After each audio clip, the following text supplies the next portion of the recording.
Richard, tak dneska ste odohrali prvý zápas z Las Vegas, asi nebol podľa predstav. Môžeš opísať tvoj výkon a výkon týmu?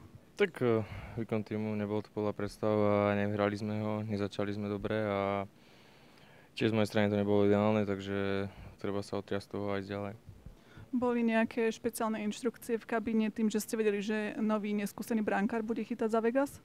Ani nie, že len strieľať z každej pozície, nahádzovať to na bránu a neviem, tak asi to bolo všetko.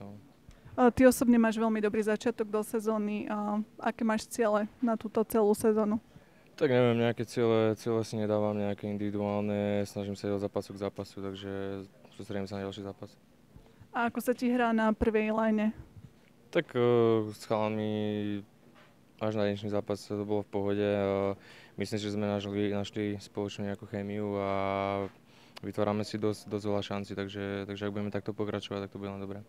Čo by si mohol povedať o oponentovi?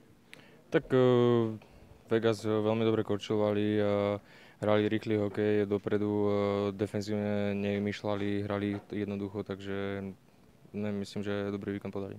Ako sa ti pozdávala atmosféra v novej aréne? Vyzeralo to tak, že bolo tam aj veľa Chicago fanúšikov. Tak atmosféra bola fajn, no, je to Vegas, takže atmosféra bola v pohode. Mali ste 2 dni voľné vo Vegas, ako si ich strávil? Tak mali sme nováčikovskú večeru spoločnú, takže trošku sme oslavili to a nejako obzvlášť. A môžeš nám niečo aj prezradiť o novom spoluhráčovi Janovi Rutovi? Tak myslím si, že začal veľmi dobre, mal vynikajúci kemp. Od začiatku hral každý zápas zatiaľ, takže potvrdilo svojimi výkonmi, zaslúžil si to miesto a je len na ňom, ako bude ďalej pokračovať a či ostane v zostave. Čo treba vylepšiť pred ďalším zápasom? Tak neviem, no, treba začať hrať od prvej minúty a ísť pripravený do toho zápasu. Dobre, ďakujem.